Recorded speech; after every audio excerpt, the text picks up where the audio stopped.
Hey, my friend Calvin here. In my last video, I talked about my updated result of 23andme DNA testing. And I was so surprised by a much higher percentage of Mytruean and Mongolian DNA compositions. In today's video, I'd like to talk about my fiance's DNA testing result from 23andme and Mytrueancestrycom. And we got really interesting result and would like to share with you. 23andme result mostly tell you ethnicity composition, traits, and genetic diseases. They have numerous reference groups to compare and determine one's ethnicity compositions. However, their reference groups are occasionally get updated and your testing results change as a result. In comparison, what Mytrueancestry.com does is that once you upload your DNA sequences that you get from 23andme testing, it compares your DNA sequences with those of archaeological samples of individuals who lived hundreds of years ago, even thousands of years ago. Their bodies or pieces of their bodies, like teeth or skeletons, were either found in their tombs or just dug out from underground.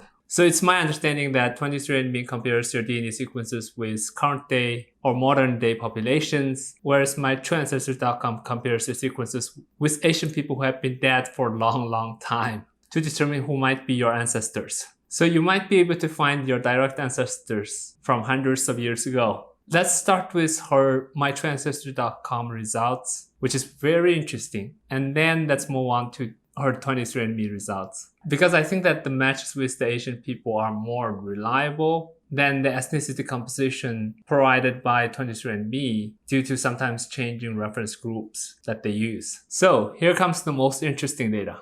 Her DNA is top number 10 match to a sample of Li Dynasty, Khitan individual who lived around 1000 AD, found in Bolgon province of Mongolia, which is not very far from Baigal Lake, as you can see on this map. We can't imagine that hers is top 10 matches with this individual among all the customers of Mytrueancestry.com. This is amazing. If your DNA is also one of the top 10 matches to this sample or any other Asian people sample, please leave your comments below. I would really appreciate it. Let's get connected. So we did some research about this Li Dynasty Khitan. It's actually called Khitan in Mongolian. The dynasty flourished from 900 AD to 1100 AD when it was destroyed by Altnolos, which Chinese called Jin Dynasty. Liao is Khitan words meaning iron, whereas Altem means Mongolian and or Jurchen language means gold. The story is basically the gold destroyed the iron. This probably means that Khitan people speaks Mongolian or related language and later integrated with Mongolian tribes. In fact, her family is currently living right next to the place which once was the capital of Liao Dynasty. People once thought Khitan people are vanished or moved to the west, but it's interesting to know that I'm about to marry a partially Khitan woman. I probably will also discuss Liao Dynasty in one of my future videos. I was actually surrounded by many Khitan culture,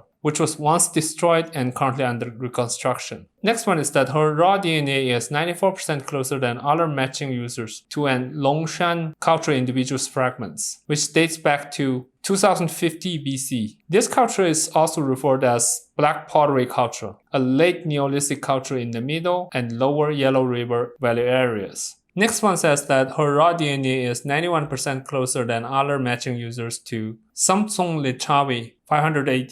This is very interesting because this was a kingdom that exists in modern-day Nepal. Obviously, this similarity in genetic sequence is not coincident. It is more likely that people lived in North Asia, maybe moved to there instead of the other way around, because there are many evidence suggested that nomadic people moved from modern-day Xinjiang, Gansu to India, like Yuezhi people around 176 BC after defeated by Honno. Anyway, that's just my guess. I'm no expert in genetics or archaeology, so my words worth no more than an educated guess. Next one is Hongshan cultural individual lived around 3200 BC. To which her DNA is 82% closer than other matching users. Chinese called it Hongshan, but the real name is Ulanhad, which means Red Rocky Mountain. And this is where the first archaeological evidence of dragons of East India was found. And dragon was a key feature of Hongshan culture, if not the core piece. This finding does not surprise me at all. Next one is another Shamtsung Lichavi, 77%. Next one is an individual found in Minhe County, Hoknor, which is the Mongolian name of the province, meaning Blue Lake. Chinese called it Qinghai, which means the same. This one lived around 1900 BC. Doesn't surprise me either because this place is one of many places where nomadic people always live on. What really surprised me is that she carries more Neanderthal DNA than 99% of other customers. That's even higher than mine. Mine is 95%, although both are less than 2% of our DNA. I thought mine is quite high, but hers is even higher. 335 variant out of 7,462 variant tested. Her Manchurian and Mongolian sequences composes more than 60% of her DNA, which is also higher than mine. So I'm really wondering if higher Manchurian and Mongolian DNA is associated to higher Neanderthal DNA. According to this 23andme test result, she also carries about 32% Chinese sequences. Most of them are from Shandong province, even though none of her parent sites has identified any Han Chinese ancestor. So I'm doubting the results. It could be that many Mongolian and or Manchurian lived in Shandong province and married to local Han people and even purposefully hide their Mongolian and Manchurian identity due to political danger. This was not uncommon practice,